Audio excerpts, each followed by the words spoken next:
No livro Sapiens, Uma História sobre a Humanidade, o autor Yuval Harari, que é também historiador, doutor em História pela Universidade de Oxford, professor da Universidade Hebraica em Jerusalém e especializado em História Mundial, nos leva a viajar pela história da passagem e evolução da espécie humana pelo planeta Terra. O ponto de vista do autor não é apenas histórico, mas uma combinação entre várias disciplinas como história, biologia, antropologia, economia e considerações filosóficas, como a ideia de felicidade e a ideia de justiça.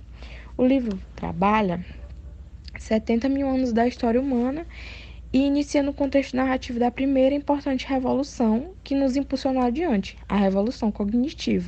De início, o autor demarca a insignificância da espécie humana, já que na realidade existiram várias espécies humanas, ou em outras palavras, várias espécies do gênero Homo, mas apenas a espécie Homo sapiens conseguiram prevalecer por vários motivos, mas principalmente pela sua linguagem única e a sua capacidade de cooperar e criar realidades subjetivas e intersubjetivas, ou seja, a capacidade de criar, imaginar e ainda imaginar coletivamente, tecendo mitos compartilhados.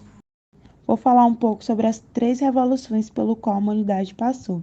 Primeiro, a revolução cognitiva, onde a gente pôde aprender a realidade e a ver e a pensar de uma forma diferente de outros animais. Segundo, a revolução agrícola, onde transformou a realidade que era de caçadores em tribos fixas, e foi assim que foi surgindo as primeiras civilizações ali nas regiões da Europa, Ásia e África, que são o berço da humanidade.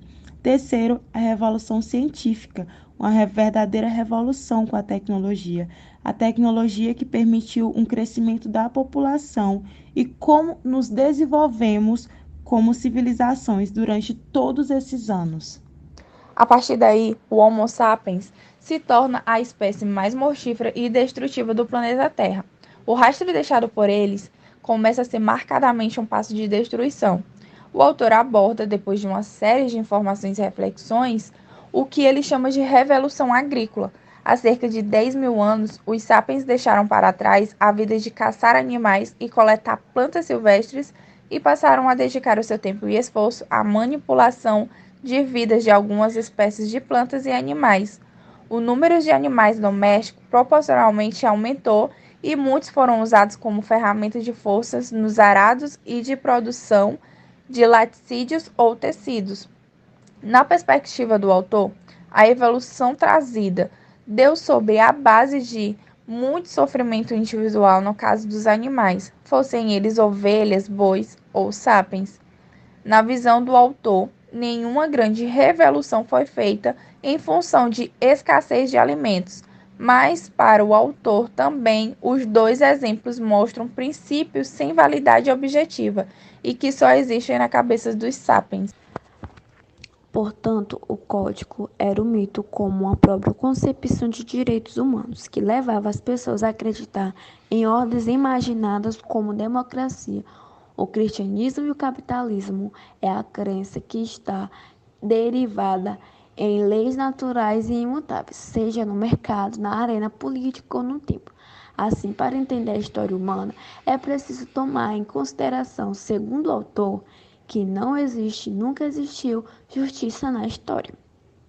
A evolução é mostrada passando-se por vários aspectos, mas especialmente pela ideia de como funciona a ficção do dinheiro e a engrenagem imperial nas conquistas e, mais uma vez, que trouxeram expansão de poder, conhecimento e comércio, mas deixaram marcantemente rastros sangrentos de destruição, exploração e genocídios. Bom, para concluir, nota-se que o livro em si ele é bem polêmico, pois o livro ele nos traz uma perspectiva de reflexão, de questionamento. Ela de fato nos tira da zona de conforto e nos leva a um processo analítico, nos faz questionar o ontem, o hoje, o amanhã. E, em seguida, Ari, ele fala que os hominídeos, eles conviveram juntos, né? Mas o Sapiens permaneceu, houve uma permanência do Sapiens. E ele vai explicar o porquê da permanência do Sapiens, né? Porque ele aí se perdurou durante tanto tempo. E aí ele vai dizer o porquê dessa permanência. Ele fala um pouco que a necessidade de acreditar em algo além, né? Que transcende algo que não existe. E isso para que um grupo ele permaneça junto. Há uma necessidade da criação de um mito, de uma ficção. Então, nessa